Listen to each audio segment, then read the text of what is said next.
So it was actually a great session. So I can say it is one of the top 5 sessions which I ever attended. And if someone attends this in early days of their career, it sets them in right direction before they take it up. And all the best on behalf of all the family community for your upcoming initiative. So I could see the passion. You are doing it not just for the sake of doing, but you really want to make a difference. So I'm sure Yes, within indeed.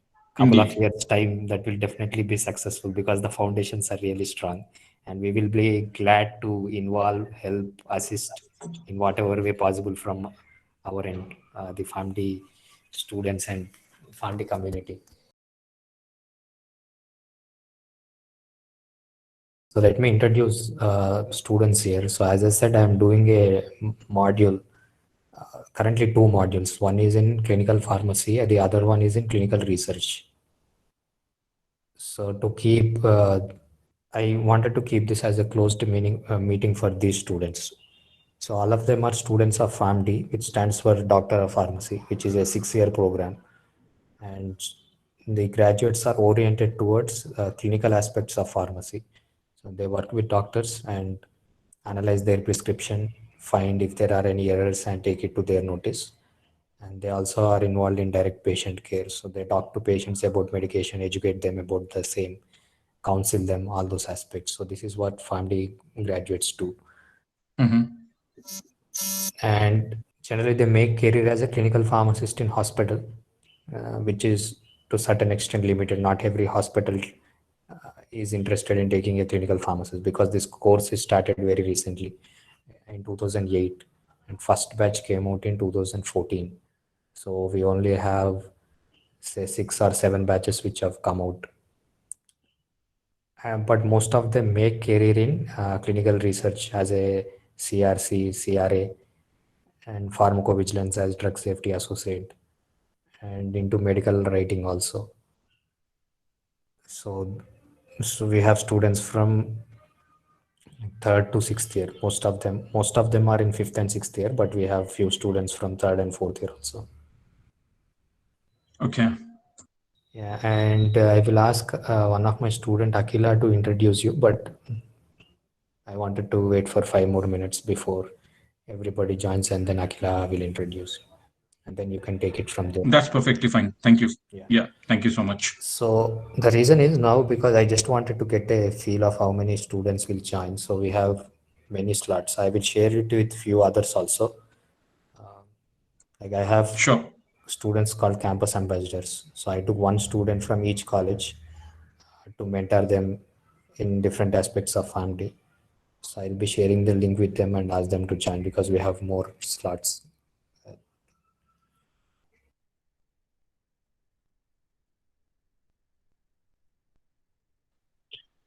Good evening, everyone, and good evening to the speaker. I am Akila Dadwai, a PharmD graduating PharmD student, and it's my honor and pleasure to invite the speaker of today's session, that is Mr. Mohammed Najib Ashraf. To talk about him, he is a certified medical publication professional. He is a graduate of bachelor's and master's in biotechnology, and he is an MBA executive. And he is he is a qualified chief executive and medical communications expert with over 13 years of experience, with robust background as a medical writer and reviewer who has served several leadership roles in a variety of functions and organizations. And he is an expert consultant working for Novartis. And previously, he has served several roles as a medical writer. Firstly, with Cactus Communications Mumbai as Associate Medical Director and Global Publications Manager. So he held dual responsibility for respiratory, gastrointestinal, and autoimmunity franchise for the global AstraZeneca account. And there are several roles that he played as both AMD and a GPM. And he has worked for Novartis as a team lead for a period of 7 years in the Department of Ophthalmology, and the list goes on. I mean, he has a lot of responsibilities, roles that he has played as a team leader. And he has also worked as a senior scientific writer in the same department in Novartis. And he was responsible for writing publications and reviewing work for associates, project management responsibilities, and providing training on therapeutic area and soft skills. And he's also worked for a period of 3 years at GlaxoSmithKline Biologicals, that's in Bangalore. He's worked as associate publication writer in vaccines.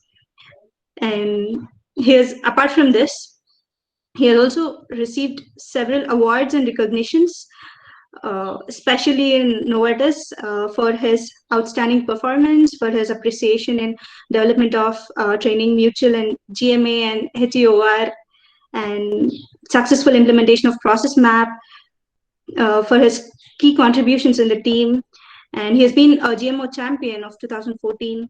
He has been a styling star of Novartis in 2015.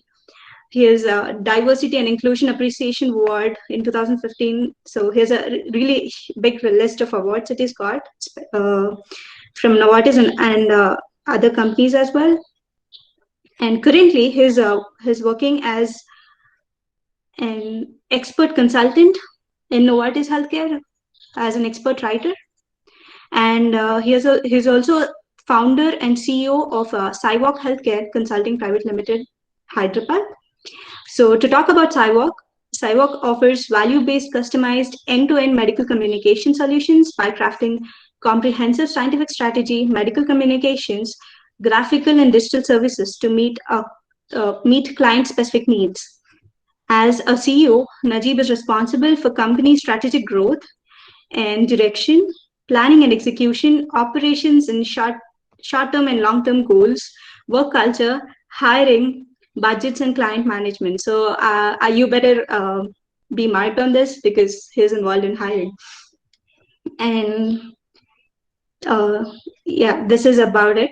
And it's my honor to invite you into the session, sir. Thank you.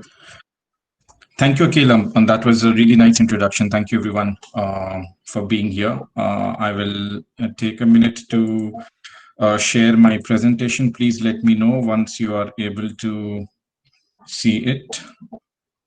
Just a second. Perfect. Thank you so much, Akila, and thank you, everyone, for being here. And it's a pleasure to be invited by Dr. Karthik to be a part of this ongoing discussion and disseminating information about medical writing as a career choice in India for all, all of you who are trying to figure out how and where do you really place yourselves in a couple of years from now. I will be talking about what is the scope for medical writing in India, and why you should be thinking about what you should be thinking about, right? So my discussion is going to be revolving more around the decisions that you will need to take because you want to do certain things. So you're very clear about it rather than, you see this as a passing remark by people or, people around you that this is a happening field. So you want to get into medical writing as a profession and likewise, right? As I said, very, very quick introduction, which Akila already mentioned. I've been working for 14 years in medical communications in different companies. You see Novartis, GSK, Cactus, supported AstraZeneca as well. And CMPP certification is actually a certification for writing, which is a globally certified certification, which tells you that a person has more of an ethical and knowledge of medical writing as it should be. I've written and reviewed, and still to date I write and review a lot of documents, and I have worked across diverse therapy areas. And my motto is very simple. Seek a solution, no assumptions, right? As I said, I am the founder for Cywalk Healthcare Consulting, and I'm also the sponsor for MIRA, which is, if you would see here, it's a Medcoms India Professional Networking Group. Now, this group is going to be launched in about 2 weeks' time. And the sole aim of the group, the mission of the group, is to lead the evolution of the scientific communications landscape, right, for a balanced and accurate and timely scientific research dissemination. So what we are trying to do, me and my colleagues are trying to spread awareness, education, and look for partnerships and collaboration, with scientifically aligned stakeholders in India, because we want to kind of put medical writing, as a very established unit in India, and India to be seen as one of the core hubs for medical writing.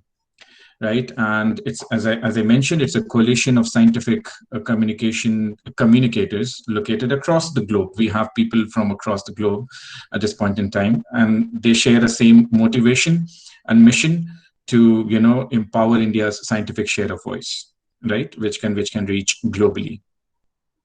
And if you see, the vision is definitely to establish India as a center of excellence on the global map of scientific communications. When I say scientific communications, it's basically manuscripts, abstracts, posters, anything that has to do with external communication of the scientific related information, right? And this is one of the first networking group to be launched in India, and the intention is to get like-minded people and spread this voice globally and establish India as a center of excellence. Now, this is not going to be done overnight. This is going to take time, and we are a not-for-profit organization, and there are 3 sponsors, including me, Abhishek Pal, who is my colleague. He works in Novartis. Vaishali Pawar, she works in Sanofi as well. So that's a little about Mira.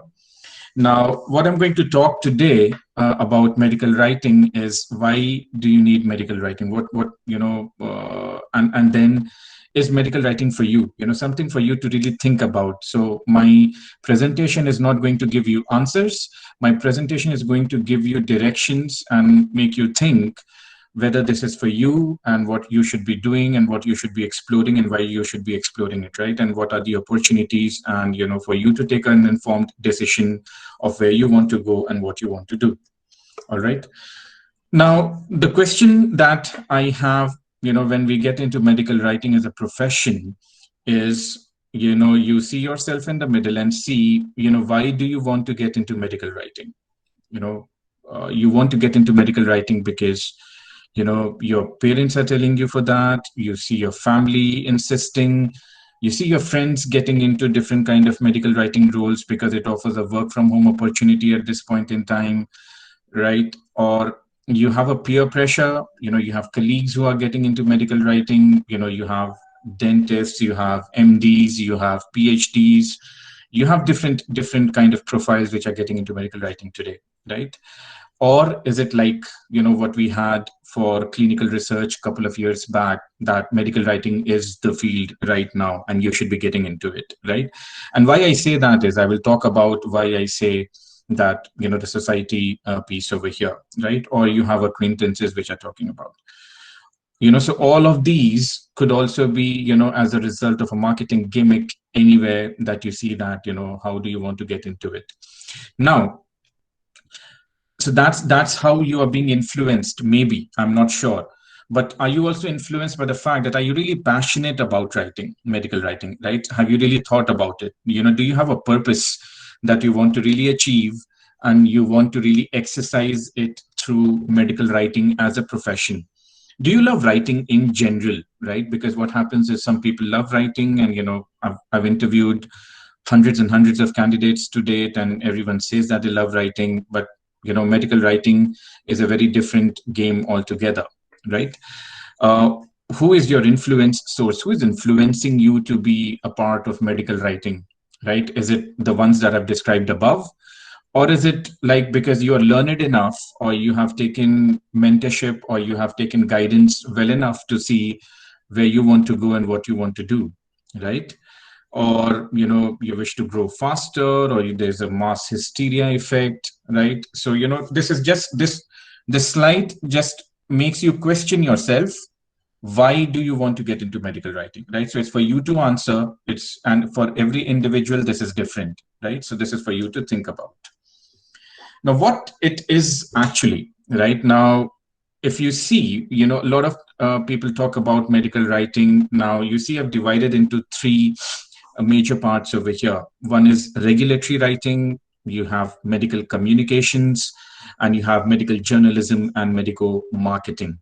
All right. Now, all 3 of them involves different set of skills and different set of interest and passion, because all of them have different requirements. However, the core essence of all of these stays the same, that you would still be called a medical writer.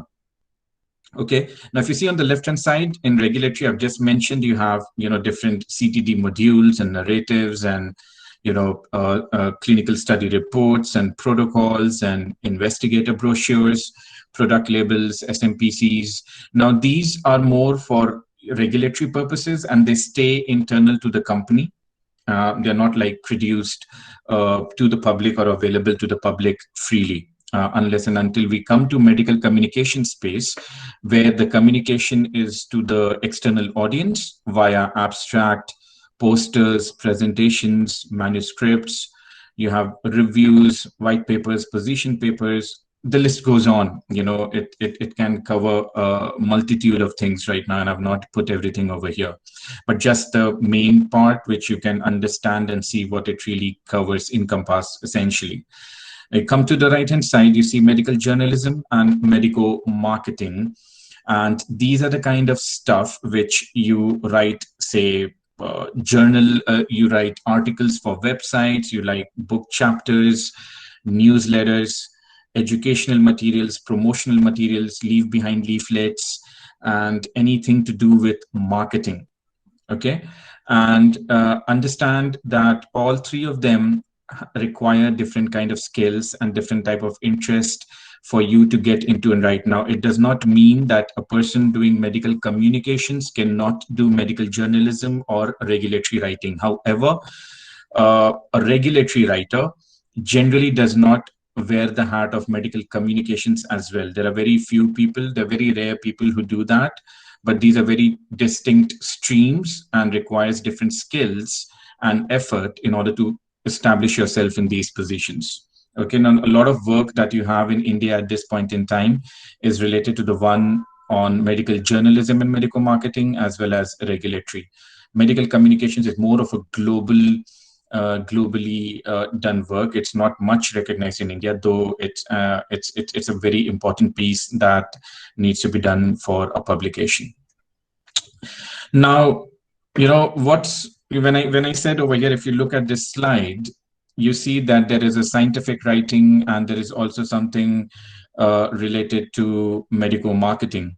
Okay, now you have to keep a very strict distinction between scientific versus marketing writing. You cannot mix both, right? And that's why I said it requires different skills. Now, if you're writing for a regulatory profile, if you have a regulatory profile, you will probably not get into marketing writing at all, because that requires a different skill altogether. But marketing writing is completely different, and if you do that, you will probably not be able to do regulatory as well, right? So, but in any case, a medical communications guy, needs to switch between scientific versus marketing, and they need to keep a very strict balance between scientific and marketing messages for a particular paper, for a particular product, molecule, vaccine, anything that you're talking about, right? So always keep this in mind, that there is a clear distinction between scientific versus marketing writing. You cannot combine both from a medical writing perspective. This is important for you all to note, that the terminologies used today, okay, are varied. Now, there is scientific writing, there is medical writing, there is publication writing. Some people call it content writing. What is it essentially? When you talk about medical writing, you have to question yourself, and whoever is talking about that, you need to be really clear whether that is regulatory writing, that is medical communications, or they're talking about medical marketing writing. Different companies use different terminologies. So don't get confused if people are talking scientific writing and medical writing and publication writing. So don't assume and, put one term for one type of writing. It is not, right? Different companies use different terminologies, right? For example, Novartis calls, a medical communications writer as a scientific writer. But if you go to GSK, the same writer will be called as a publication writer. If you go to TCS, the same writer who is working on the regulatory document as well as medical communications will be called as a medical writer, or could be a scientific writer, right? So whenever somebody tells you that you have a scientific writing position available, always go and look at what the job description asks you to do. Is it regulatory work? Is it medical marketing work? Is it medical communications work, right? The terminologies are used interchangeably. It is not one for the other, all right? So please keep that in mind. Very, very important. Content writing is not medical writing. Okay, now content writing is a very loose word which you can use in general for writing articles on websites, on kind of blogs and that kind of stuff, which is mostly related to medical writing. It's called medical journalism. Okay, I'm not getting into depth of that. Medical journalism is mostly content writing for web pages and blogs and articles online, and you get it published over there, right? So content writing is completely different, though you do develop content in medical writing. Okay, so keep that in mind. I will be happy to take this question or repeat this again if you have any doubts or any questions when I open it up for question and answer session. All right, so keep this in mind, what I've mentioned over here. This is because this is extremely important for you to know. What are different roles in medical writing? Okay, now what I'm talking over here is from a medical communications perspective. Now, some of this could apply even for regulatory writing. Now, as I said, different companies have different roles. They have different evolutions of these roles. So, this does not mean what I've shown over here, that it applies to all cases uniformly. No, it does not. Okay. But in general, you start as a junior or an associate writer. Okay, you always start small. You don't, climb to the 10th floor, from the first floor directly. You always take steps, or you take a lift. You always go like that, right? So you start as a junior or as an associate, or you will be given a tag of a scientific or a medical writer 1. And then you kind of graduate into an associate or a medical writer 2, and then you go into senior writer 1, senior writer 2. You develop into an expert writer or a team lead. Now, when you come to that level, it's up to you whether you want to go, you want to stay as a subject matter expert, or you're interested in becoming, you're interested in people management, right? As well as, having some hands-on writing and reviewing experience as well. So different companies offer different kind of profiles and different kind of options as well. After that, you have lead writer or a principal writer, which is the top level of writer. And then you have a subject matter expert or a medical expert. It all depends on the kind of portfolio and the kind of sequence that a company follows, right? But always remember that you start small and then you grow up. And this is not a field which will give you quick returns if you're looking and comparing yourself to your peers who are there in the IT job, or they're in marketing job, or in any kind of stuff. All right. Now you cannot, graduate from an associate or junior to an associate or a senior writer in just 1 year. No, you cannot. You could be exceptional. There are some exceptions. Yes, I've seen exceptions. In general, writing takes time. Evolution takes time. So please be informed that if you're thinking that, because, my peers are growing very quickly in MBA or in different roles, I'm going to go and, kind of grow to a subject matter expert in 5 years. It's not going to happen. Absolutely at all.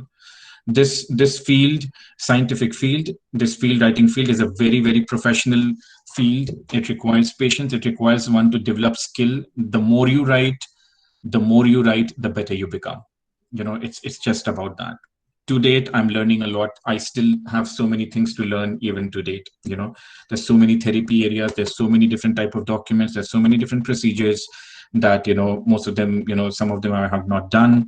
And, it's good to explore. And as I said, I've been here for 14 years.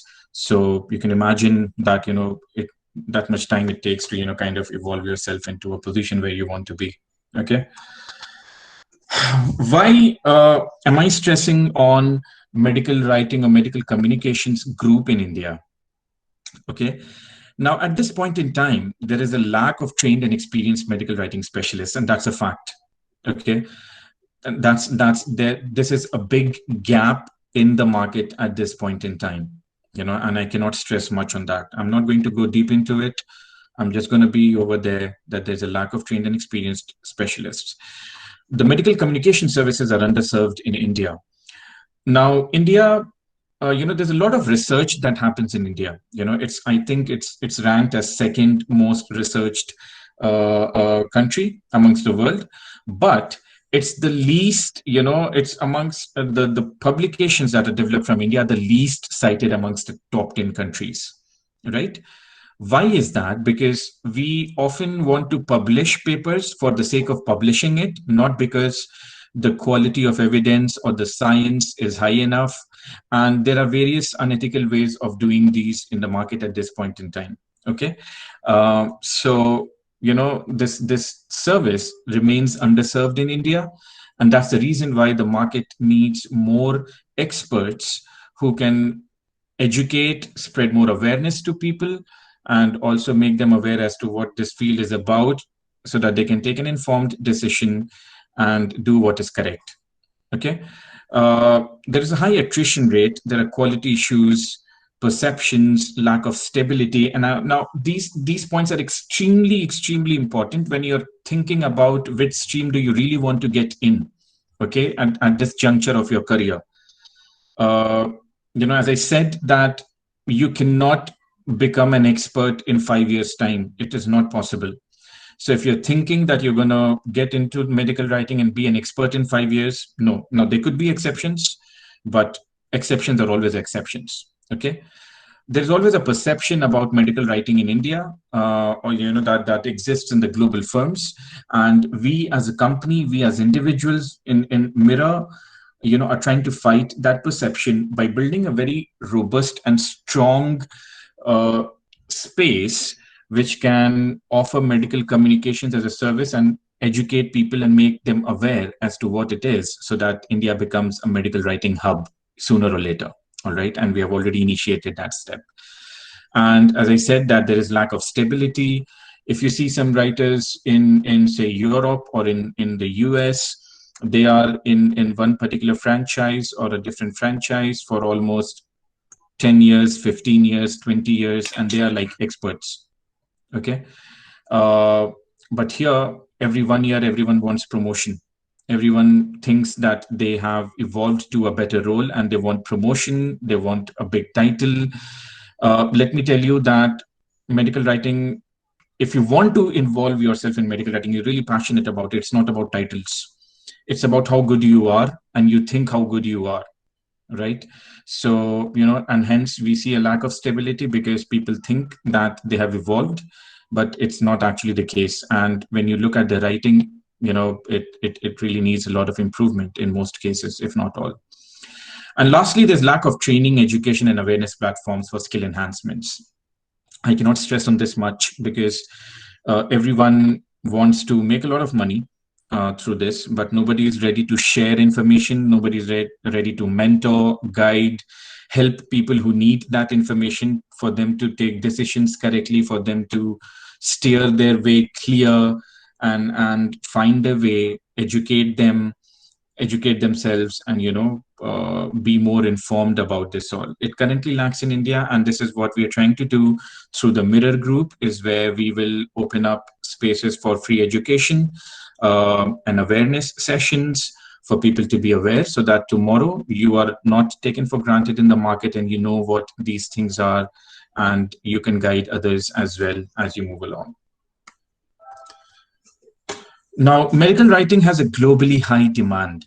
Okay, and we all know that in the COVID-19 era, you see what's happening right now. Okay, now there is a rise in clinical research organization outsourcing and patent expirations for different companies that I'm talking about. Okay, and there are increased research and development investments. There are favorable environment for clinical trials in developing regions, and you see that for COVID-19 itself, we have almost about 300 clinical trials ongoing at the moment.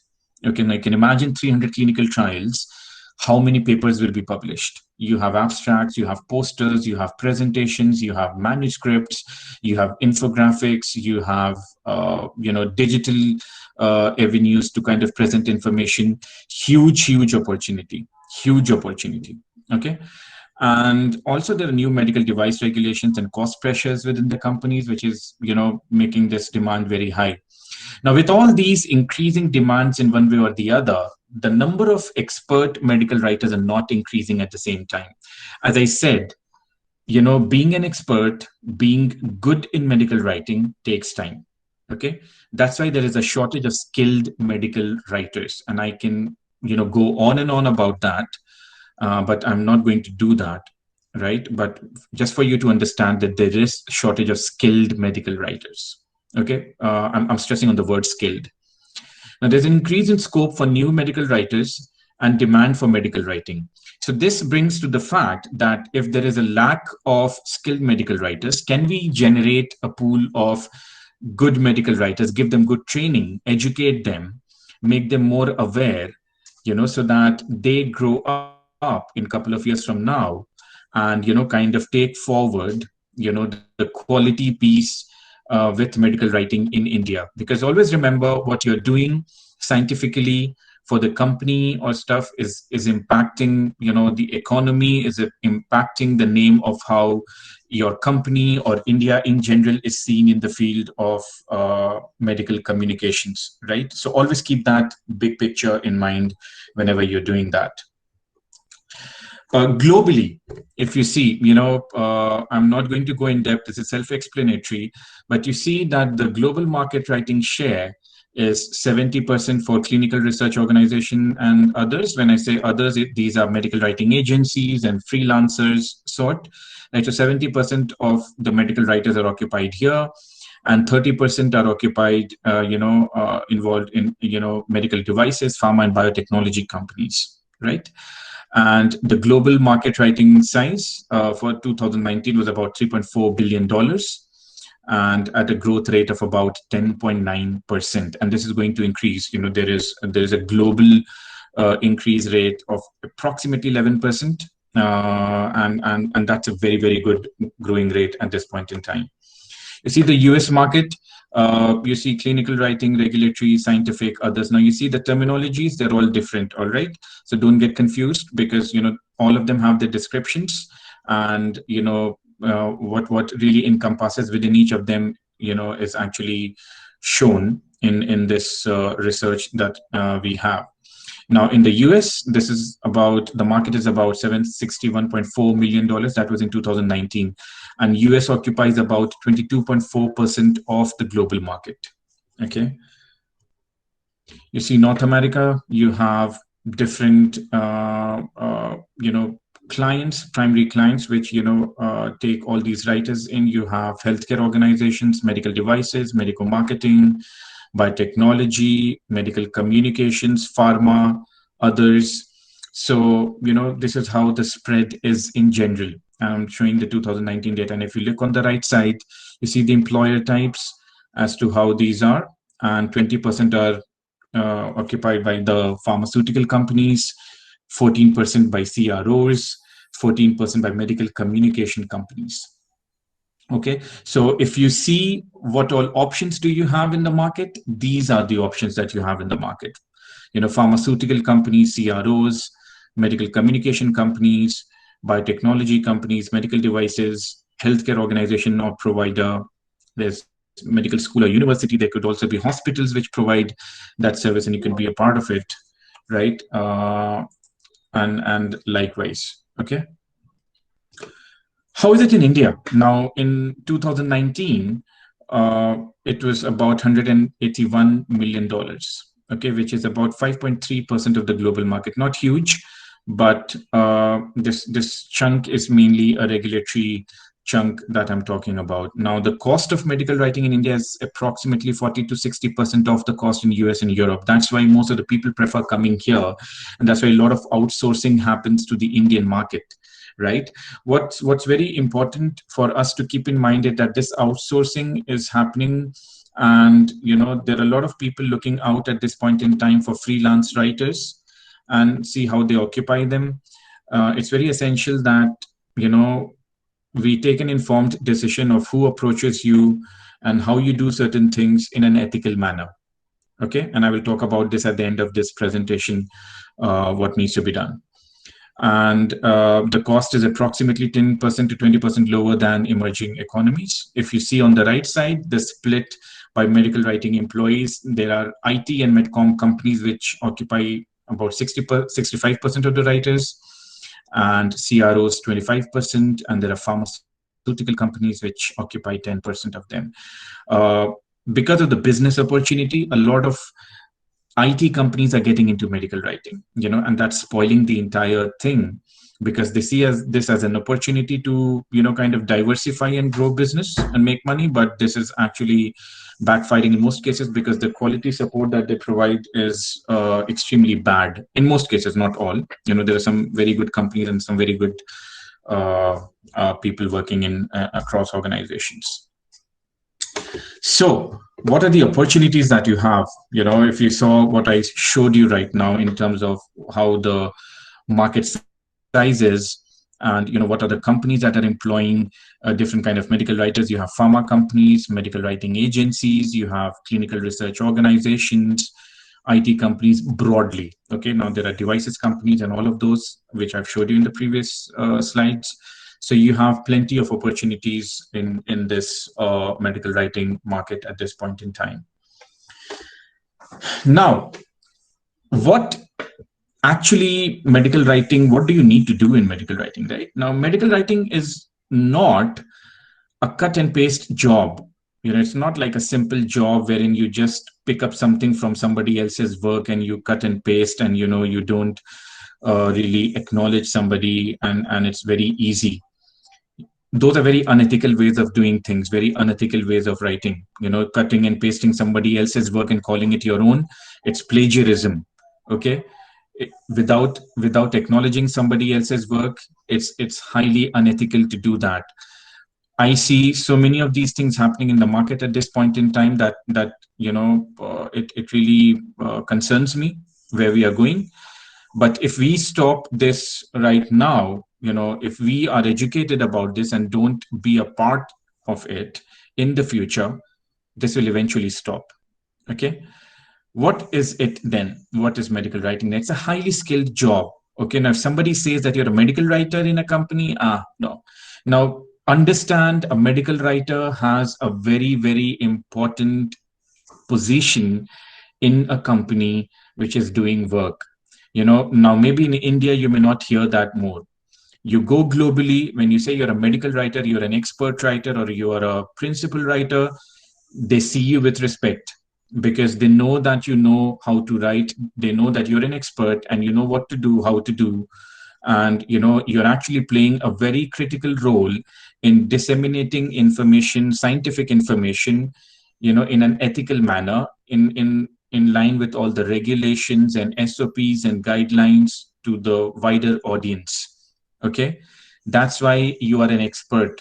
You know, now, as I said, don't go by what people think, that you have designations of, I'm just a medical writer, I'm not a manager, I'm not a team leader, I'm not a CEO. Doesn't matter. Trust me, this, if you're passionate about it, this work is absolutely brilliant. Now, to date, I write and I review, and I love this job. You know, I consider myself as an employee. You know, I can write and I can review, and I simply love it. It doesn't matter whether I have formed a company and I'm the director of the company and I manage business. That's fine. But my core passion, my core interest lies here. The scientific expertise. You come to me with a paper, I know what to do, how to do, and I can guide how it needs to be done ethically and in a transparent manner. All right.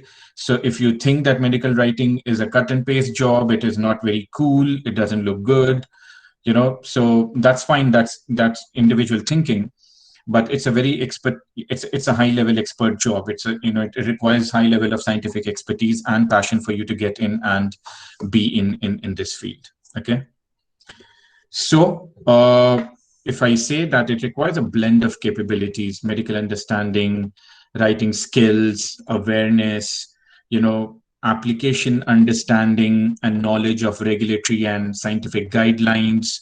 There are different guidelines that you need to be aware of, company specific templates, guides, for you to be able to interpret, analyze, understand, and present scientific data in the required format where it is required for, along with the skill to interact and communicate with all the stakeholders. When I say stakeholders, these are reviewers who are checking your papers. These are clinicians, physicians, statisticians in a company, regulators, different clients, pharma companies, right? Top-notch researchers. You get to interact with so many people, with so multitude of choices that, you just, gain in knowledge every day that you work over here. Right. So what is very critical and important for you to think is, from what I've shown today, is for you to question yourself and see that, if you're wanting to get into medical writing, yes, this is an opportunity, but you should be getting into it not because somebody has asked you to get into it, or you read in a paper, or you saw an ad, or your friends told you that, this is the COVID-19 period, this market is going to rise in 5 years, let's get into it. If you're thinking like that, you're not going to survive in this. 90% of the people who came into this thinking that they're going to make quick money and they're going to, grow like by leaps and bounds, like you do when you're in a bank service, or you're an MBA and you into other jobs. It's not going to happen over here. It requires patience. It requires a lot of perseverance, and it requires a lot of writing. If you love science, if you're passionate about science and writing, and disseminating that information to a wider audience and patients for benefit of society and patients on the whole, yes, this is where you come in and see how you can make a difference apart from what you think you want to get into, right? And I think that's where I will stop, and I'm happy to take any questions for you. I'm finishing off early because I want you to have questions for me and ask me anything specifically that you wish, that you have not understood or you need to ask. And before I conclude, you're free to reach out to me through Dr. Karthik, probably, in terms, if you have any doubts, if you want any guidance of, what you should do. Are you, really confused about how you should be going about this? You don't really understand whether you like regulatory, or you like medical communications, or you like medical marketing, right? Where should you be doing what you should be doing, right? It's very important for you to question yourself first, get that clarity, and then head into doing something that you wish to do. That's only when you will be successful. All right. So thank you so much for your time. I'm happy to take any questions if you have for me on the presentation.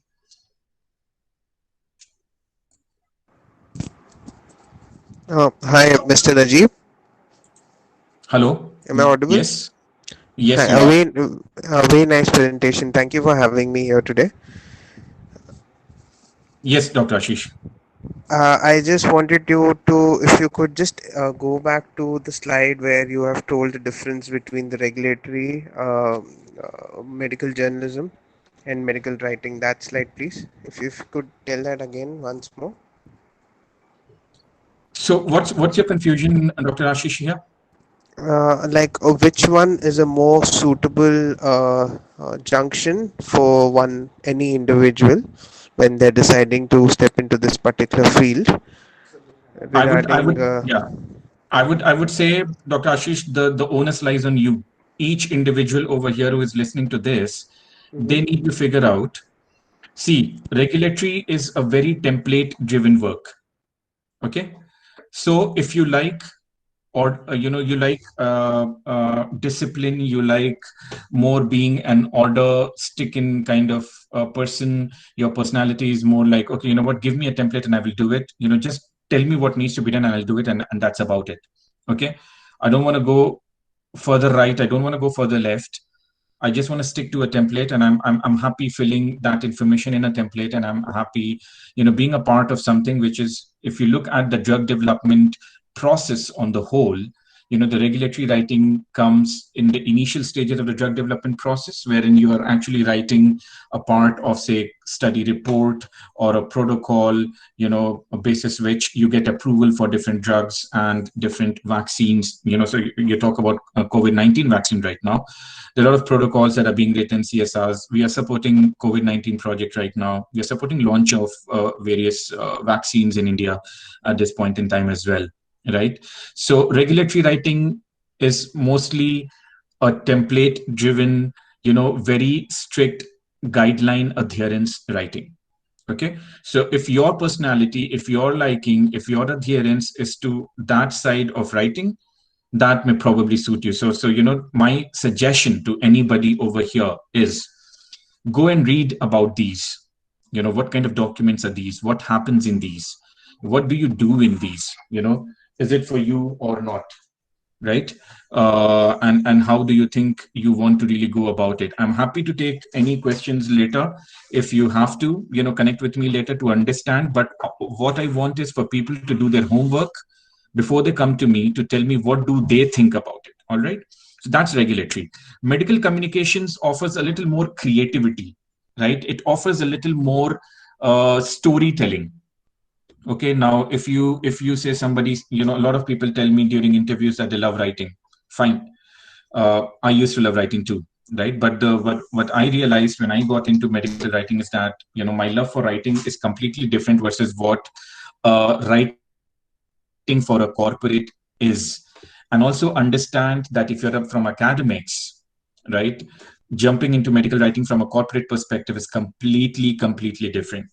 Completely different. So you cannot say that I'm an MD or I am a PhD or I am this, I'm that, and I know better and I don't need to learn this and understand this. And if with that attitude, if you come to a corporate, that's not going to work.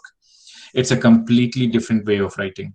Okay, so this is what we actually do when we train individuals in the first session when they come from different backgrounds, right? So medical communication offers you a little more breadth, a little more flexibility, storytelling, a little more creativity that you can bring into wider things. Here the information goes out to the wider public. All right. So you are actually being acknowledged in, say, if you're writing a manuscript, your name will be there in the manuscript as a supporting writer who supported in developing this paper. That's one of the advantages if you're looking at it, right? And the more number of papers you publish, it adds a lot of scientific credibility to your name. Now, in the medical fraternity, and I'm sure I know that a lot of doctors over here, you publish a paper and you have papers in your name that adds a lot of scientific credibility to your name. All right. And that's why research, if you see China, if you see US and Europe, there cutthroat research happening over there. And people are producing papers after papers. For example, if you look at non-alcoholic fatty liver disease, right? I know a lot of Indian key opinion leaders who have, say, approximately 300, 400 papers. And I love them. They are such experts, but they're so down to earth and they're so approachable that you want to learn from these guys, right? So this is what medical communication offers. Now, medical journalism and medical marketing is completely creative. It's totally marketing side of it. Okay. It's a language which, and this kind of work finishes very fast. Medical marketing type, it's more of graphics and infographics and designing and writing very quickly, finishing it off, more of a marketing of a product, right? So the extreme right side, medical journalism, medical marketing, completes very quickly. Medical communications, you have manuscripts and posters, which take a little time. Manuscript can take about 3 to 4 months, 6 months approximately from starting to finishing, right? So you can imagine the kind of patience you need and the life cycle that it has. A regulatory document goes on even longer, maybe about a year, 6 months to 12 months to a year, depending on what kind of documents are you writing, right? So that's the difference. Each one of them, if you move from regulatory to medical marketing, the flexibility increases towards the right, so you need to understand what's your style. You're very process oriented, you want a template driven work, very structured work, go for regulatory, but you need to read about it. Okay. Medical communications offers more flexibility, a free flair. You want to think, you're a storyteller, you want to tell a story. You have a passion to kind of bring things together, look at different papers and produce something very nice. Medical communications is the piece for you. Now you don't care about these two. You are very fascinated by how things are being marketed in the product, marketed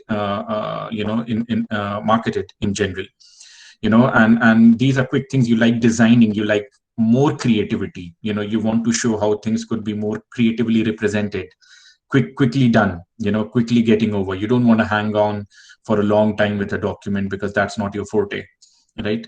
Then you can go for medical journalism and medical marketing, because that offers a lot of flexibility. However, medical marketing and journalism is like not a completely established field, in a sense that there is a lot of work in that. That doesn't necessarily make you like a competent medical writer from scientific perspective. Now you will be given a designation as a medical writer, right? But your experience, if you're going for a company like, say, for example, Novartis, and you have worked a lot in medical marketing for, say, 5 years, probably you may not be selected in Novartis, because the kind of work happens over there is purely scientific. Now there is a medical marketing division, but that's a completely different division. That's not like a medical writing per se. Most of the people in bigger positions do that work themselves, and these kind of work come to medical writers anyway, right? So I hope this is slightly clear to you. If I was able to explain it a little better. Yes, thank you so much. I'm happy to take questions if you have further as well, anytime, if you feel that you haven't understood. Any other question from anyone? Feel free to ask. Don't be afraid. Don't be ashamed. Don't think, what am I going to think? There is no question that is bad or small or stupid. It's very important for you to clarify any doubts that you have, so that you're very clear in your mind. If you think that there is something that is pinching you and you're not really clear about, it's absolutely fine. There is nobody judging you over here. Not me, at least. Actually, yeah, there are a couple of questions in chat box, but ideally I prefer students to unmute and ask directly instead of posting there. Yes, But correct. Yeah, You can ask me directly, anyone. Victoria and the other girl who asked a question in chat box, you can unmute and speak.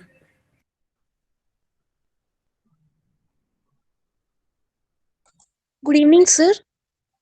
Hi, good evening. Sir, can you say what are the pre-self-preparatory steps to be taken if an individual aspires to become a medical writer? Which steps? Can you repeat again? Like, if an individual aspires to become a medical writer, like what are the pre-self-preparatory steps? See, the self-preparatory steps will definitely be for you to, really go and study what are these 3 different types of writing that I was talking about, right? Regulatory, medical communications, medical marketing, or medical journalism, right? So you need to first find out, what do you really want? Where do you want to really get into, right? That's the first step. So educating yourself, reading a lot, researching is extremely important. That's the first step that you should begin with. Now, for example, if you have identified that regulatory is the space that I want to get into, I kind of like what kind of documents they do and how they do it, right? So you need to then, kind of read about that. But there is unfortunately no training that exists which can make you a competent writer. Please understand that no certification, online certifications cannot give you that expertise. Now, they can give you understanding of what you need to do. For a medical writing, you need more of a hands-on training, of how you do certain things for you to understand. So, I know that there are Lind University and there are other universities which offer some medical writing courses, and there are a lot of students who come to me and say that they have done this course. Fair enough, good, you did that, right? It will help you understand what is there. But most of the content over there is from a medical marketing perspective, right? And I'm talking to you about core medical writing, regulatory, medical communications. So it's very important for you to first understand where you want to go, what you want to do. Once you have understood that, then you need to see how you want to navigate through it. Now, training can happen only once you get into a company.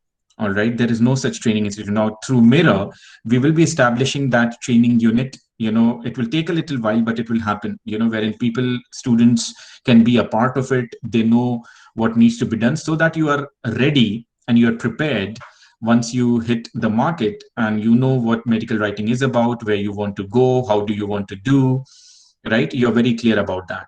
Currently this does not exist in India. For any other doubts, I'm very open for anybody to approach me and ask me that this is what you've done and you're confused about it and how to go about it. I'll be happy to guide to, how do you go about it, right? You cannot really start as a freelancer, just to, set certain tone clear. You cannot start as a freelancer right from the beginning. It is not going to work in your favor. If you lose a customer right in the beginning because you don't know how to write, they're never going to come back to you. So you can never start as a freelancer without having been trained in medical writing. I have seen certain candidates who wanted to, be coming to me and for me to give them some projects. And when you assess them, they just cannot write. It's just a copy paste from different sources and they have never been trained. So, this is something that you should keep in mind. And I hope I have answered your question. Are you clear about it? Yes, thank you. Anybody else with any question? Yeah, I would like to ask a question. I firstly thank you for this amazing session. This is with, we have previously attended a few sessions. I mean, PSPP has conducted a few sessions in medical writing, but this session is different in a way that you have exposed to us the global market of medical writing, and that was an eye opener for me.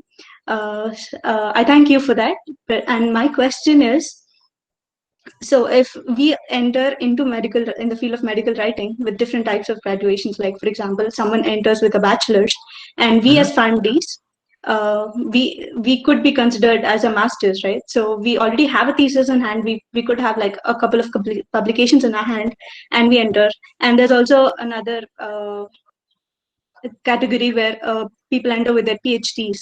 So how does that differ as our role or position in medical writing if we enter, for example, say if we enter into regulatory writing?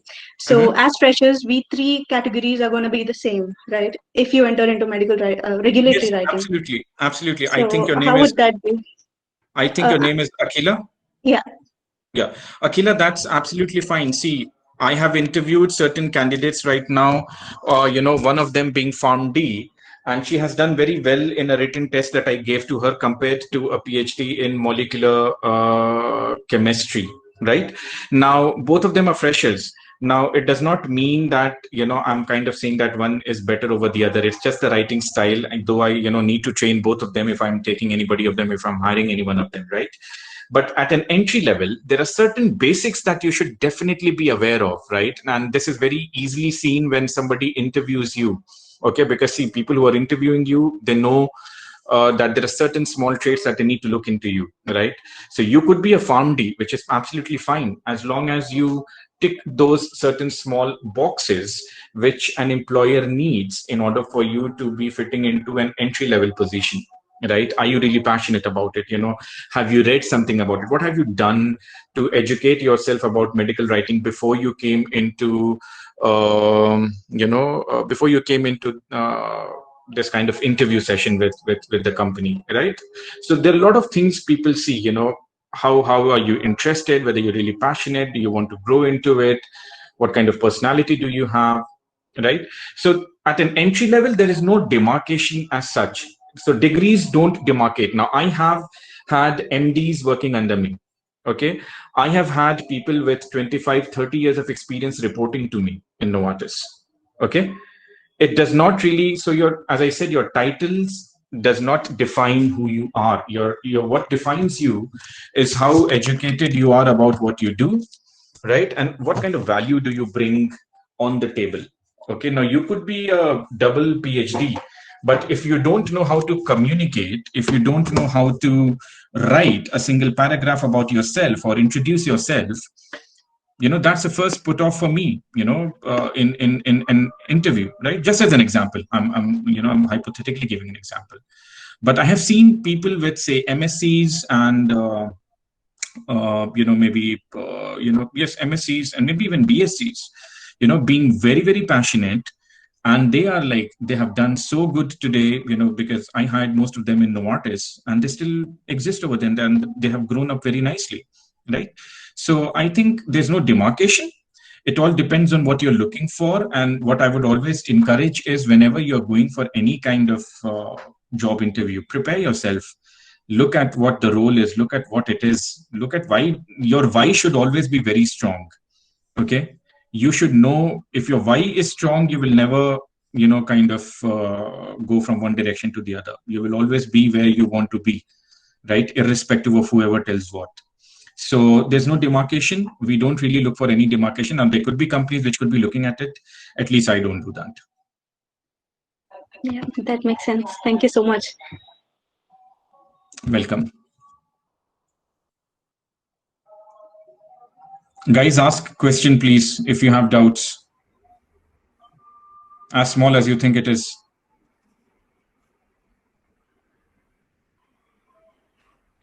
Excuse me, sir. Yes. Hello. Sir, good evening, sir. Hello. Yeah. Hello. Hi. Sir, shall I know how this medical marketing and this medical writing will beneficial to debut in the industry, the pharma industry? Sorry, your voice is breaking. Can you repeat your question again? Can I know how this my medical marketing and medical writing is beneficial to debut pharma industry? How it is beneficial to pharma industry? New. That means debut. Just now started the pharma industry. I'm sorry, I'm not getting your question. So debut, you say debut? Debut. Okay, so you have, okay, let me interpret. So you have gotten into a pharma industry right now, is it? Yes, sir. So you are asking, how is this beneficial for somebody who has just gotten into a pharma industry? How? Yes, sir. How this beneficial to the pharma industry? Now imagine this. You have now take the best example I'll take, COVID-19 vaccine. Okay. If the vaccine comes out, right, who gains? The company. Now, this is definitely for the patients. This is definitely for the entire world at the moment, right? Everybody, right? But, for a pharma company, for any pharma company, research-oriented pharma company or a vaccine company, right, what is extremely important is the scientific evidence or the scientific share of voice that they create through their products. What kind of problems are they solving through their drugs, molecules, vaccines, products, right? So, so if I'm talking about COVID-19, the more, for example, if I'm in Serum Institute of India, now the more I talk about COVID, and you will be hearing a lot of news about AstraZeneca and COVID, Serum Institute of India, running into phase 3 trials at this point in time, right? Now you think whether that is beneficial to Serum Institute of India or not, or whether that is beneficial to AstraZeneca or not. That is beneficial, right? Because they will then be seen as market leaders to, bring out something in the market, which is not only good for humanity, not only good for patients, but, they are the pioneers in kind of bringing this first into the market. So definitely, I'm not going into the financial aspect of it. It definitely creates a lot of revenue. It generates a lot of employability for people because, if the vaccine comes out in the market, people get it. There is safety. The company gets a lot of recognition. You have, the drug making a lot of money. The company also gaining a lot of traction because you're talking about some vaccine or a product which has helped patients get treated very well, right? So definitely it is beneficial to the pharma company or any, vaccine related company. If you ask any product that they do, the bigger motive for any of these pharma companies is always science and patient benefit. Okay. Money is a part of it. It comes, but if you look at any of these pharma companies, you look at their pipeline, your strategies, they always have a very strong pipeline of products that are developing because, they want to be pioneers in that field. They want to be seen as leaders in treatment of cancers or diabetes or, or multiple sclerosis, whatever, you take thousands of diseases, right?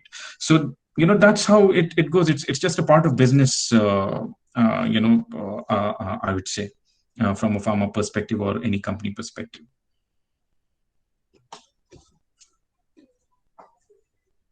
Thank you, sir.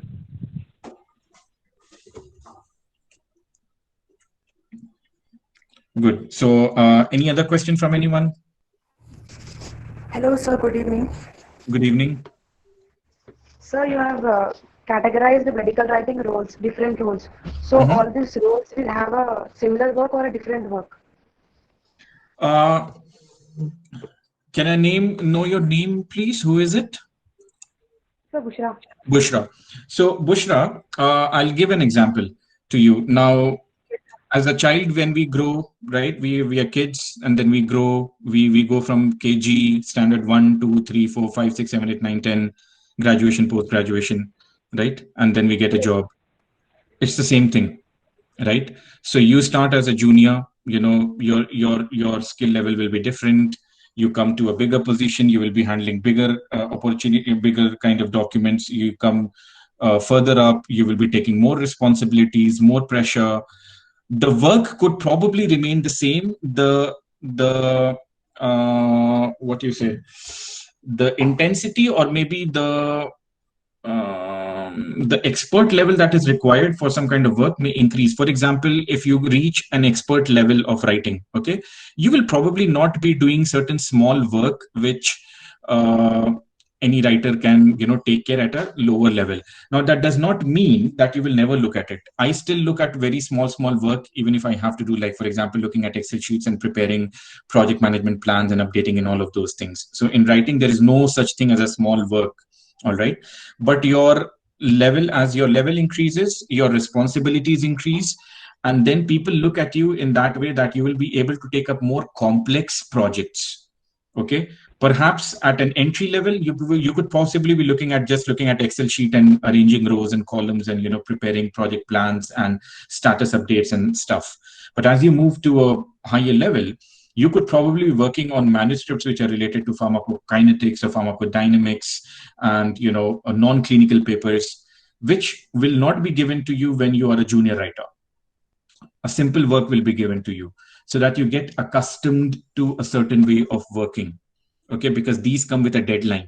These are done for a client. There are penalties involved if we don't do on time, if we don't do with quality, right? So there are those pressures as well.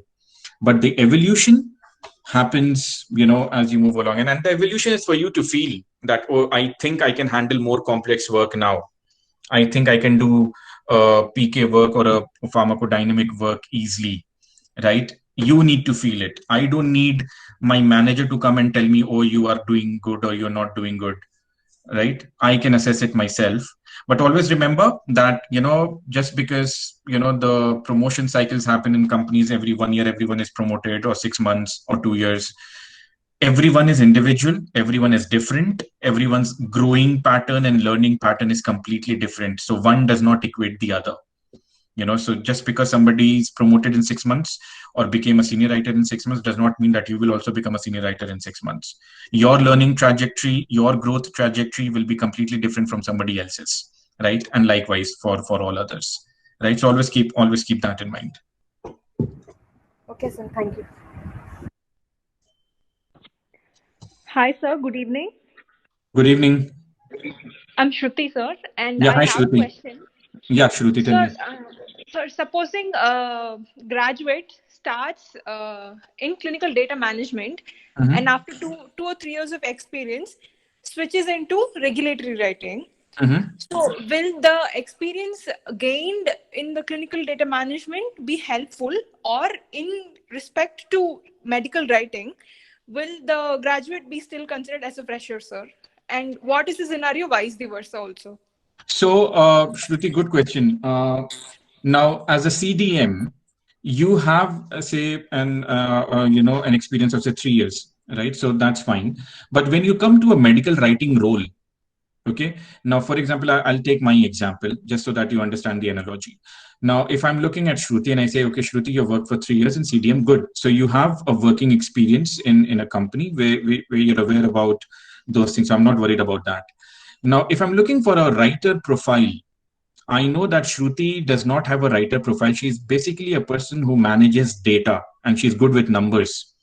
So my first question will be whether Shruti will be able to manage the writing piece or not. What makes her to come to medical writing per se? Okay, that's my first question that is going to be to you. That why do you want to come into medical writing? Now, even if I consider that, okay, you know what, I need say somebody who has some experience, and I see that Shruti is still considered like a fresher to me for medical writing. Now, though you're not a fresher, you have a 3-year working experience, that will be taken into account when they are actually devising your package, for example. But that will not be taken into account or consideration in when they're offering you positions for medical writing. For example, now if I am looking at you, if I'm a company and you come to me and say that, okay, I want to get into medical writing, and you gave me good reasons and I'm convinced. So I do see that you have a 3-year working experience. Your package will be decided accordingly, but your designation will start from an associate level. So that is a decision which you need to make, whether you want to do that or not. Now, there are many cases wherein people do that because they're very clear on what path they want to get into or they want to switch, right? And there is nothing wrong in that. It's some compromise that you make in certain cases when you're very clear about your why. That is why I'm stressing again and again, any decision you take, your why should be very, very, very robust. And your why should be coming from you, within you. It should not be told by others. Yes, we can mentor you, we can answer your questions, but it should be clear within you. I want to do this because 1, 2, 3, period. Whether somebody likes it, people talk about it, they don't talk about it. I have researched, I have looked, and you will always gain answers in between. You will always doubt yourself too, which is absolutely fine. It's a part of growth. It's a part of growing process, right? But if you come to that, company and say that, I want to get into medical writing, my first question will be, why do you want to leave data management after 3 years? Because you're good with numbers, right? Second is, even if I'm convinced, I can decide your package based on what your package is currently. But perhaps in some companies, your package could even be a little lower because of the medical writing position. Now, it is possible that you are getting X percentage or X package in as a data management person. But a medical writing, the market cap, that percentage at an entry level is lesser than what you're being paid as a data management person, right? So those are the things that you need to keep in mind. It depends on the companies. It depends on their need. It depends on you, what you're looking for. How do you negotiate? And, how does it really happen? All right. I hope, Shruti, that is clear. Are you, or do you have any doubts in that? Yes, sir. It was very clear. Thank you so much. Good.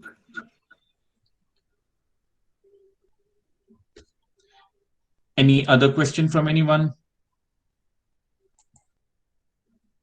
So I learned a trick and I'll try the trick now. So if nobody has a question, you can give a feedback.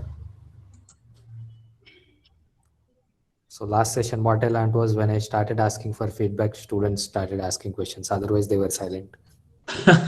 Okay, I just saw some Dr. Karthik, if I can take one question. I think I saw it in chat right now.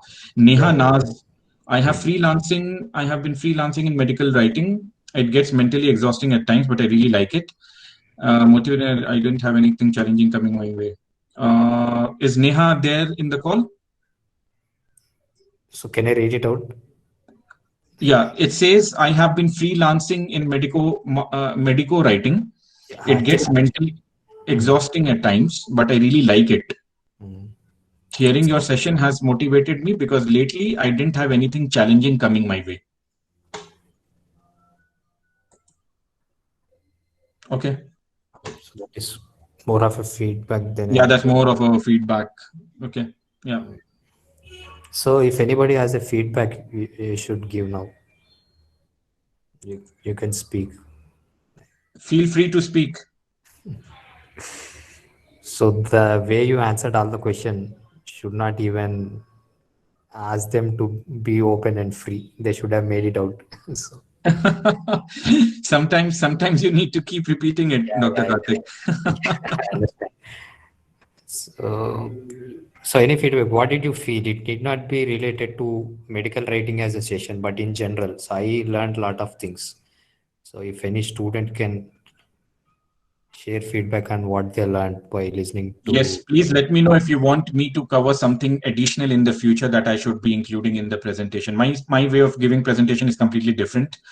I look at it in a very, very holistic way of how a writer should be evolved, and that starts with why. Always have your why very strong. Yes, so this is exactly what I wanted. Most of the time, though I make it very clear for speaker, I don't really get what I am really looking for.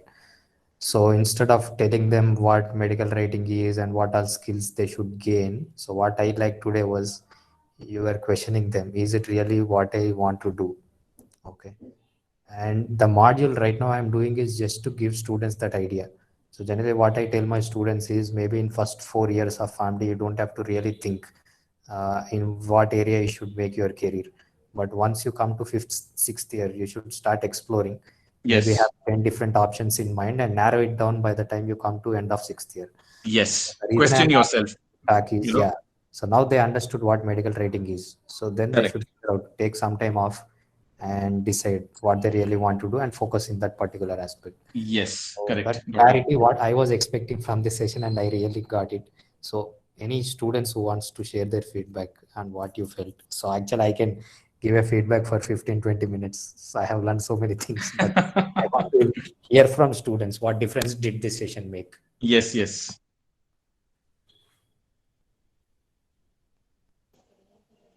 Hello, sir. Yeah, hello. Hello, hi.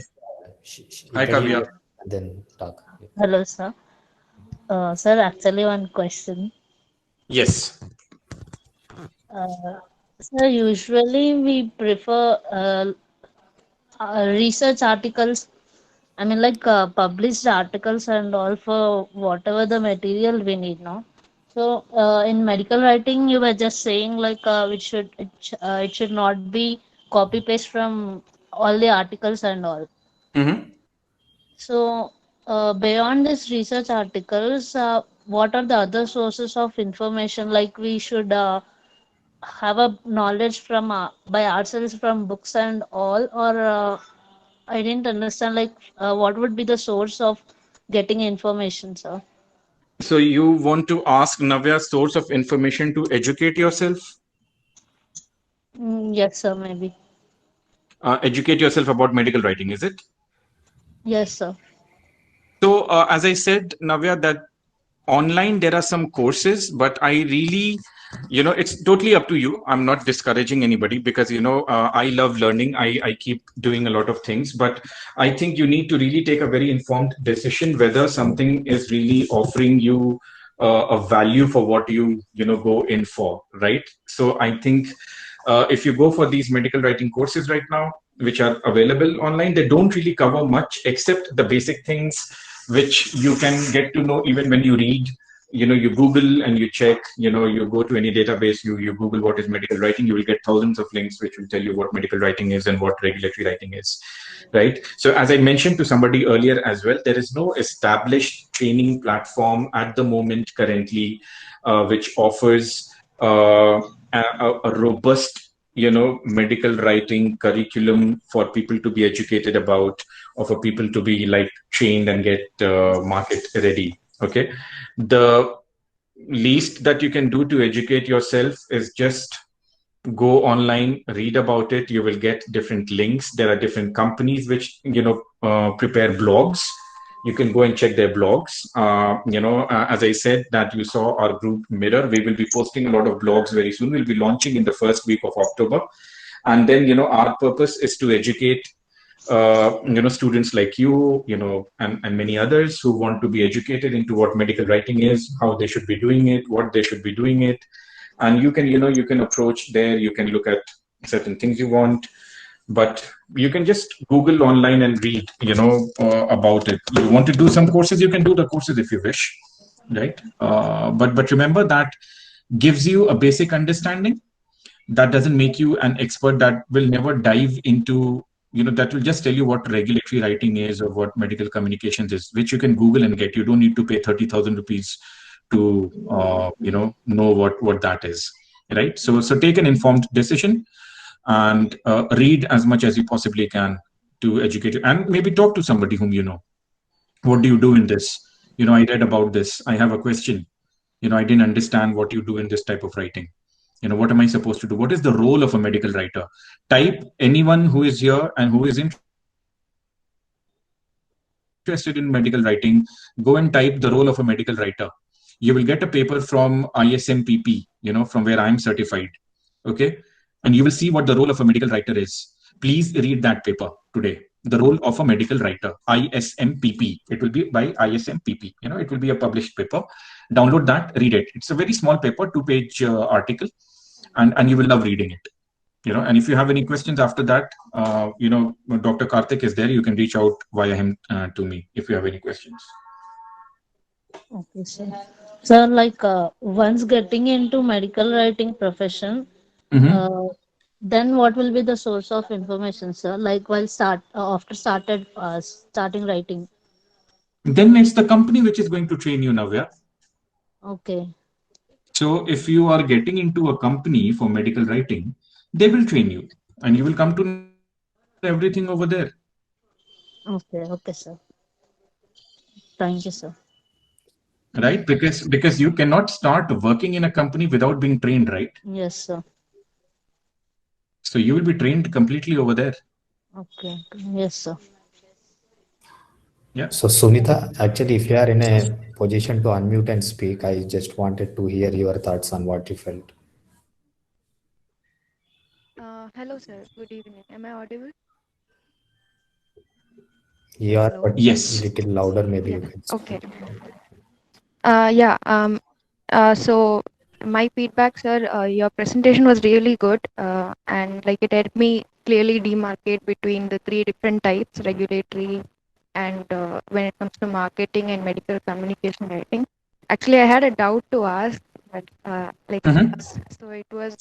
I really like medical communication writing from what you said, because it involves creativity and all that. But when it comes to me, I find statistics part really, it's not good for me. So when I do literature search, I usually avoid that part completely, and I just base my conclusions on the conclusion and results of those papers. So Sunita, if you want to evolve as a writer, Sunita, the first thing that you need to drop off when you're coming as a medical writer is that hat, which you feel that I don't like this. Trust me, I never, when I got into medical writing, right, I hated Excel sheets. I still do, but I have to work on the Excel sheet. There is no way I can run away from it. I did not like literature search too. How you make the keywords, the PICO strategy, and all of those things, right? But if you have to grow, if you have to be a professional, if you have to be an expert, you need to do something which you are uncomfortable doing.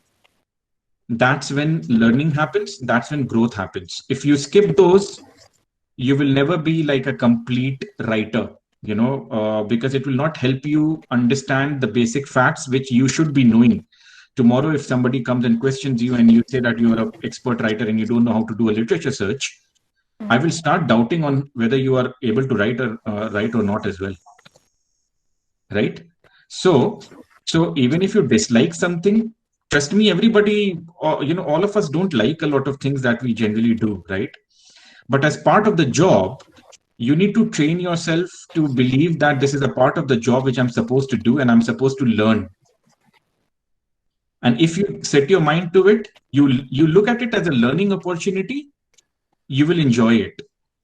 If you look at it as something that, oh no, I dislike it, I don't want to, then you will never be getting close to it. So change your thinking to a different way of doing things. Literature search is very, very critical to any kind of medical communication work. It's one of the basic things that I still do a lot of. I have read 100 papers in the last 1 week for one of the vaccine projects that we are doing right now. 100 papers. So you can imagine, how much literature search, how much literature I'm going through, what am I reading on different vaccines, schedules, and, immunization programs and all of those stuff, right?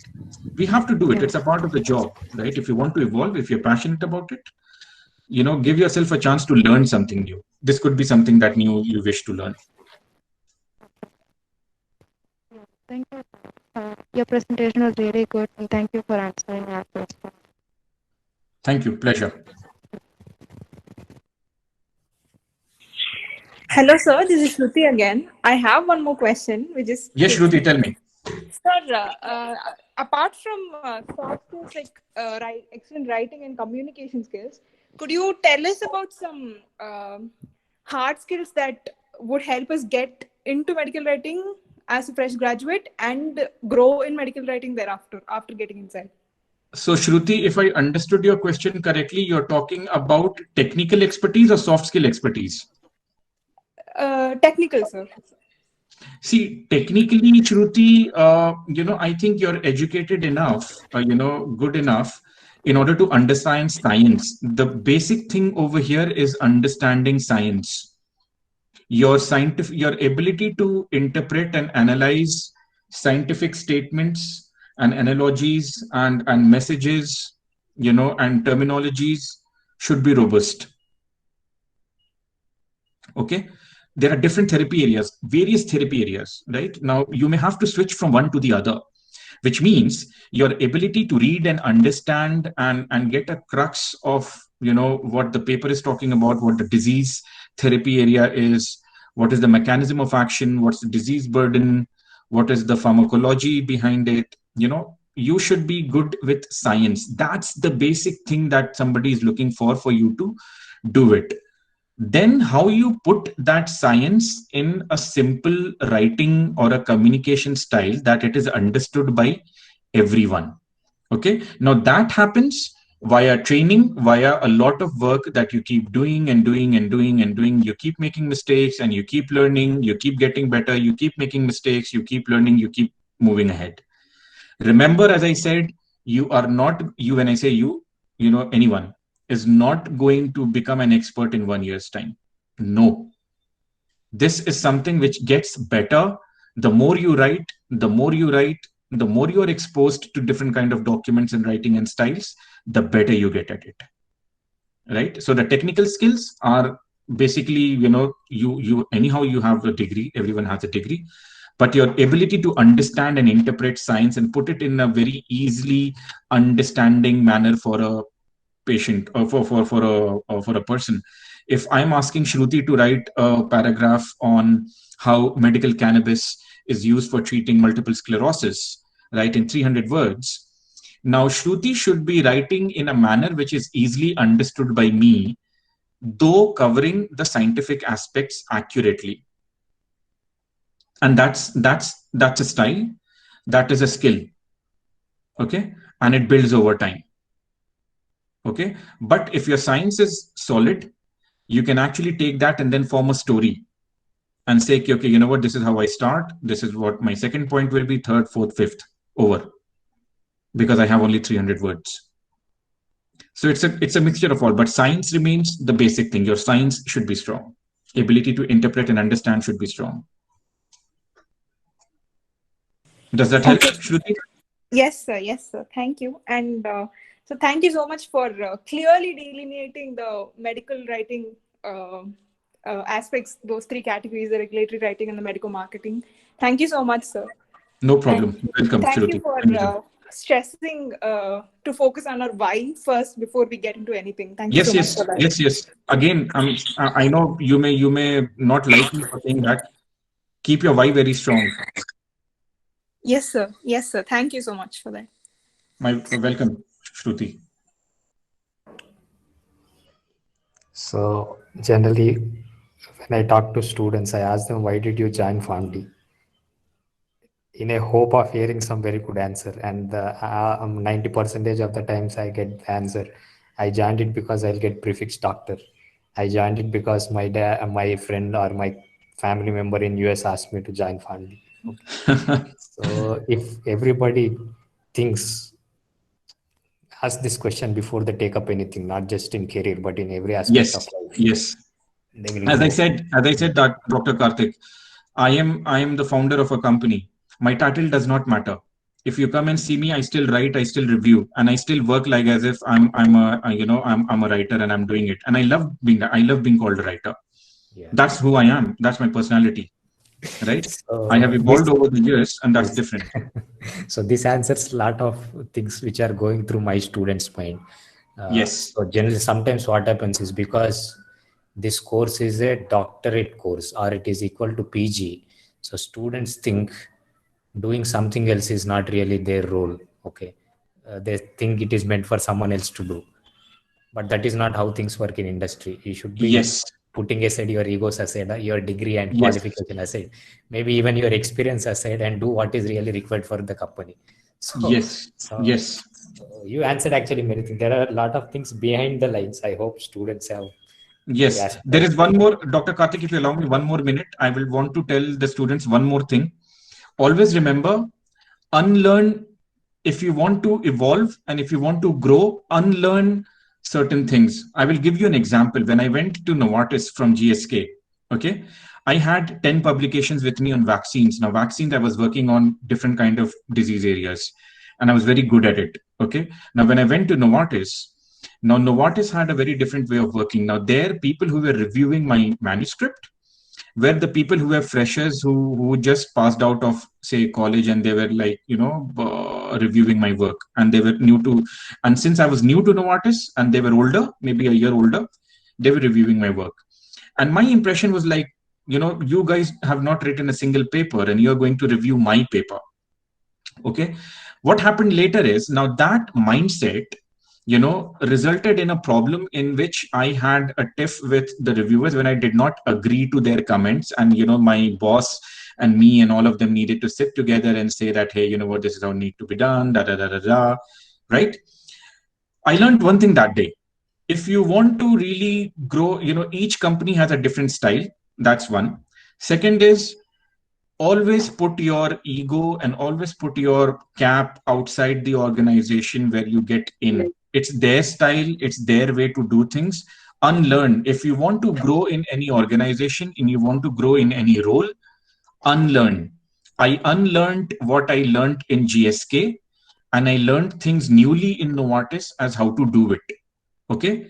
And you saw my journey. I started with a writer. I became a senior writer. I was an expert writer. I was a team leader manager. I was managing people with, 12 people reporting to me with, millions of dollars that we have, achieved as targets within my franchise.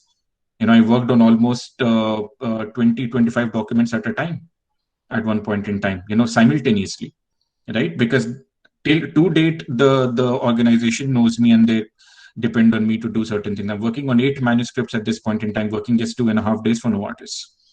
They trust me so much, right? This wouldn't have happened if I was egoist, if I thought that I'm better than anybody else. No, I was not. I unlearned. And then I adapted to a new way of doing things, and that got me where I am today, right? So being a CEO of a company, I still write. I prefer being called a writer, and I'm very proud about it, and I'm very happy that if somebody says, oh, you're a writer, yes, I'm a writer, and I love it.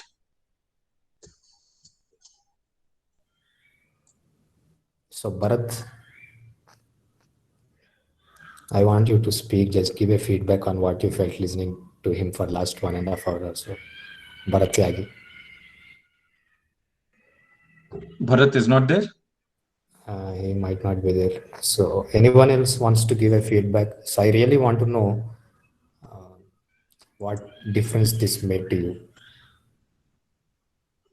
Hello, sir. Good evening. Hi, good evening. This is Ibtisam. Yeah, hi. Sir, actually, I had 2 questions. Can you say, is medical coding somewhere related to medical writing, sir? No. That's a completely different thing, Ibtisam. Medical coding is nowhere closer to medical writing at all. Don't get confused with that. That's a completely different field altogether. Okay, sir. And one more thing, like if I have some experience in processing literature, so will it add bonus point in my resume for medical writing? So what do you do in that? Describe me what do you do in processing literature, Ibtisam? Actually, I got a recent job offer, so I'm not sure what I'm going to do. Okay. See, this is where, Ibtisam, Yes. And this is for everyone, all right? Not to discourage, but think about it. You got into a job, you need to know what should not. There will always be ambiguities. I'm not doubting that. Never take that you will know answers to everything. I still don't know answers to a lot of things, right? But you have gotten into a job that you're supposed to do. You need to know about it a little bit to prepare yourself. Always remember, in writing or any profession, preparation is the key. If you're not prepared well, you will probably not make a cut most often than not, right? You see any cricket match, you see any music band, all of them practice, right? Yes. Tendulkar or anybody, Virat Kohli, they don't need to practice, right? They will say, I'm a captain. I know everything. I don't need to practice. Before every match, they go and practice for days and days. Then they come to the match, right?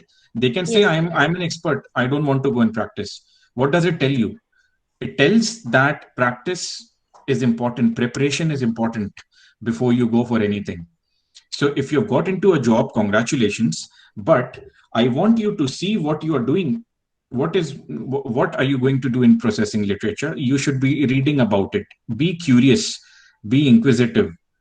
See what you are supposed to be doing. Just don't do a job because somebody is asking you to do a job. Make a difference. That's what will make a difference between somebody is asking you to do a job and you're doing it versus somebody who knows what they are doing and they want to do it, right? So, that's what I'll say, that maybe look for it, what the job profile is, what you're supposed to do. And it will help you when you are onboarding there. When they say, talk about, give you training, you say that, oh, I've read this. I know, I can understand what they're talking about. And then anyhow, you will be trained to do that work anyways. But as I said, preparation and why, is something very critical. Yes, sir. Thank you. Thank you so much. And also, sorry, go ahead. Go ahead. Yes, sir. So not just medical writing, but you have given insights about what a recruiter wants from an employee. So that was good about this session, sir. See, that is my view, Ibtisam. But if you want to do that, right, go online and always pick up some questions which the recruiters may ask. That's a very good way of learning. There is no fixed way a question that a person may ask, right? It totally depends on the person, their experience, their maturity, the role, the organization. But as I said, preparation. Whenever I used to go even for any interviews, I always used to sit and prepare. What is the role? I look at their website. I look at what role are they offering? What is their strategy? What is their product? What is their pipeline? What are they going to do? All of these things. What is their mission? What is their vision? It helps me connect. If I'm not connected to something, I don't really go over there. It's very simple funda for me, right? So, so read about it. I'm sure, it will be helpful for you also or for anybody who wants to get into any kind of interview. Okay, sir. Thank you so much, sir. Welcome. Good. Any more feedback? Any more questions from anyone? If you don't have any things, maybe I want to add some points here. So it was actually a great session. So I can say it is one of the top 5 sessions which I ever attended. And if someone attends this in early days of their career, it sets them in right direction. Thank you so much, Dr. Karthik. Before they take it up. And all the best on behalf of all the family community for your upcoming initiative. So I could see the passion. You are doing it not just for the sake of doing, but you really want to make a difference. So I'm sure within a couple of years' time, that will definitely be successful because the foundations are really strong. And we will be glad to involve, help, assist in whatever way possible from our end, the family, students, and family community. And I can definitely. In fact, it's a pleasure. Yeah, it will be a pleasure, Dr. Karthik, to kind of do that together as we spoke, right? It's one objective for all of us, and that is to see that the space of medical fraternity in India is enhanced. We bring it up to a level wherein people are not bulldozed and not taken advantage of in the market. They know their value, they're educated, they're aware, they know what the market is, and it creates employment. It helps people, and it makes them more aware and knowledgeable. And feel free to reach out to me for any questions you have any point in time on medical writing. Don't hesitate. As I said, I'm very open, I'm very approachable. Yes, the best way to reach out to me is not via email, because I may be a little delayed, and I could be a little delayed even via my messaging, because there are a lot of things that I deal with. A reminder would always be good. But Dr. Karthik is there. If you want to pass any message via Dr. Karthik to me, I'm very happy to take and get back to you, right? But as I said, very open to, help anybody who has any doubt, guide you to see how you take a direction. But always remember, I'm just a pawn over here. I'm just helping you see a direction. The decision is you. The why in you is going to guide you how you need to find answers to whatever you do, whether you want to get into medical writing, clinical research, data management, any kind of role, CRC, whatever kind of role you want to get in. It's your passion, it's your why, which is going to take you there. All right. But I'll be happy to assist in whatever way I can, Dr. Karthik. So thank you for extending that helping hand. Because students really need it, especially PharmD, because they are clueless and they hear a lot of opinion, etc., from various sources. Most of it is negative, and most of the students have lost track listening to all that stuff. But this session, don't lose hope. Yeah, my message to all of you over here who is listening to me right now: don't lose hope. All right, there is a very good market. You all have a very good opportunity. Right education, right awareness, right suggestion, right direction is going to help all of you. But just remember, make your why very strong. I'm repeating this again and again and again. You will be bored of it, right? But keep your why very strong. Your why is strong. Dr. Karthik is there to guide you. There are other people to guide you. I'm here to guide you if you want to take that guidance of what you want to do, how you want to do, right? Keep your why very strong. Educate yourself. Be aware. Okay, don't lose track. Yes, ambiguity will be there. Yes, doubts will be there. Trust yourself. Okay, it will happen, whatever you wish to do. Yeah, and one last comment from my side is, so I get disappointed sometimes because let's say a student of 4th year, the only source of information from him is his faculty or seniors. So exclude faculty. So he goes and approaches senior and asks them, sir, how will be career in clinical research? If that senior was really straight with himself, okay, they should not answer that question. Maybe divert them to some other proper person who is able to take that question and give a comprehensive answer. But all they do is they say, okay, this is not related to what you have read. There is a lot of stress, not much money. Don't go. And unfortunately, the junior believes it. He really thinks there is no growth or that job is not interesting, and he closes that option. Okay. So what I'm trying to tell you is always seek opinion from people who have good amount of experience.